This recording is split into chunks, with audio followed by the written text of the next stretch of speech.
Now that we've discussed the properties of waves, it's time to take a look at the star of this class, which is the electromagnetic wave. And we're going to be focusing on plane waves for the most part because these are fairly simple to deal with. And as previously mentioned, any arbitrary wave can be made up of a sum of various plane waves. So here we have our equation defining the electric and magnetic field. The thing to notice here is that the electric field and the magnetic field are vectors. These are vector quantities. So they have a direction associated with them, and the electric and magnetic field vectors are basically the direction that these fields point as a result of the wave. So this is the one difference between the waves we've been talking about up till now. Those have been scalar quantities. These are vector quantities. Now, back in your electricity and magnetism course, you saw Maxwell's equations, and with a little bit of manipulation of Maxwell's equations, you can come up with something that looks like this, which hopefully you will recognize is nothing more than a wave equation where 1 over v squared has been replaced by these constants. Well, what exactly are these? Epsilon naught, that's the electric permittivity of free space, is a measure of how strong a field charges create. The epsilon naught that shows up in the Coulomb's law, the 1 over 4 pi epsilon naught, this is the same epsilon that we're talking about. Permeability of free space, mu naught, is related to the magnetic portion of the field, and it's a measure of how the surroundings respond to current, how strong the magnetic fields are as a result of current. So we have that these waves have a velocity that's related to the permittivity and permeability. One thing to note of particular importance is that E, B, and K are all perpendicular to one another. So if we have an electric field that is in, say, this direction here, and so we've got our wave oscillating like this, the k vector is going to have to be perpendicular to that, and so they might be propagating to the right, and then the b vector is going to be perpendicular to both of those. So we'd have a b vector pointing out like this.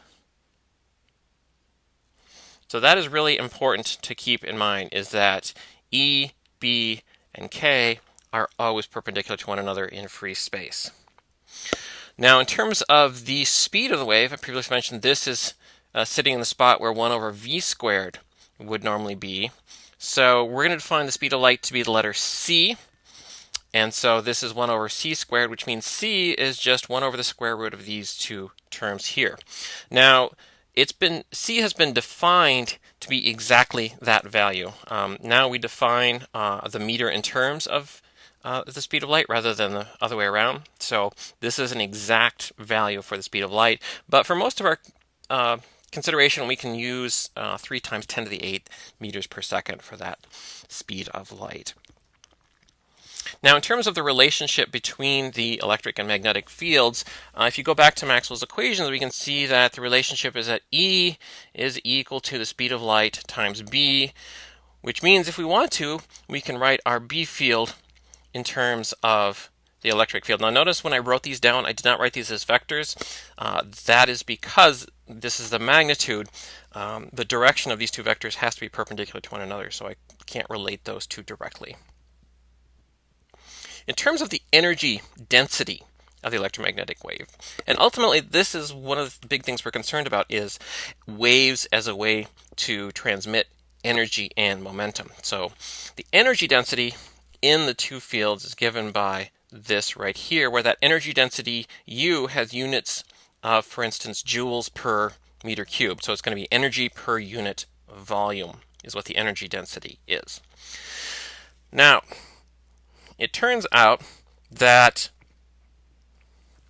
the energy in the electric field, if we go ahead and make use of the fact that E is equal to CB and plug that in here and manipulate around and use the fact that C squared is 1 over mu naught epsilon naught in to this equation here, and then cancel out these epsilon naughts, I get 1 over 2 mu naught b squared, which, if we look back up here, is exactly the same as the energy in the B field. So in other words, the electric field and the magnetic field have the same energy density. So we can just go ahead and write the total electromagnetic energy, which is just the sum of the electric and the magnetic field densities, either in terms of the electric field or in terms of the magnetic field. Those are both equivalent. Now, what we're really interested in is the power in the electromagnetic field. This is what we see when we look at light. This is what the brightness is related to, is the power from the light. And so power is the energy delivered in some time interval. So U has units of joules per meter cubed, so that's energy per unit volume. So I have to figure out the volume of space that we're actually interested in. So over here, we've got a delta V. If this little cube that we're using to measure our energy flow has area A, then during some time delta T, the light will have moved a distance C times delta T. So I can write this volume of this cube as the area times C delta T, and then plug that in here. And we'll see that delta T is actually going to cancel out.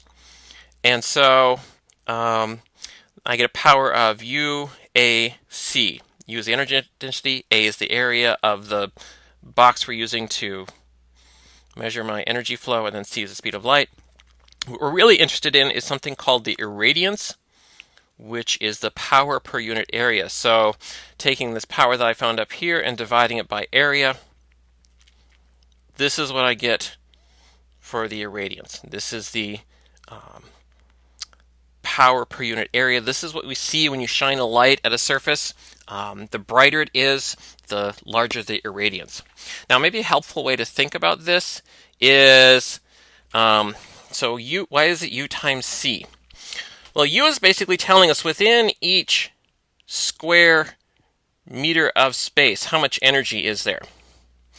Now, if we consider a loop that we're just going to use to count how many blocks of energy go by, then what the irradiance is essentially is the energy density multiplied by how many 1 cubic meter blocks go through this area. Well, within 1 second, it's going to be roughly 3 times 10 to the 8 of these blocks going through that area. In other words, it's going to be the energy density times the speed of the wave.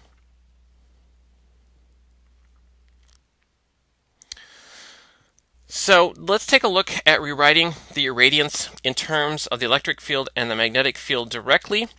And I'm going to define S, which is actually going to turn out to be the pointing vector, but this is energy per unit, power per unit area.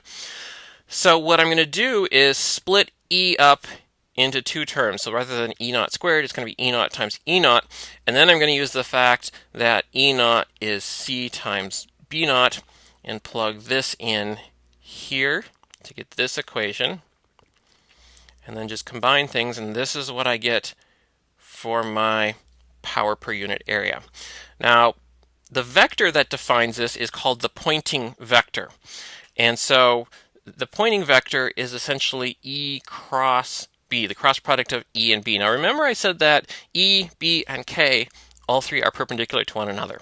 Well, E cross B results in a vector that's perpendicular to both E and B, which means that S is pointing in the direction of K. Now this makes sense. Which way is the power flowing? Well, it's going to be in the direction that the wave is moving. So to relate this back to the irradiance, what we actually need to look at is the time average. So the power in the wave is going to be oscillating in time, but it's moving too fast for our eyes to actually see. So when we're looking at a surface, we're seeing a time average. So what we need to do is average this pointing vector over many, many cycles. In other words, over many, many periods of the wave. That's what these angled brackets are indicating as a time average. Now, it turns out that the time average of sine squared is just 1/2. In other words, basically the average of sine squared over many, many cycles is always going to turn out to be 1/2. And so the irradiance then, in terms of the electric and magnetic fields, is going to be that right there.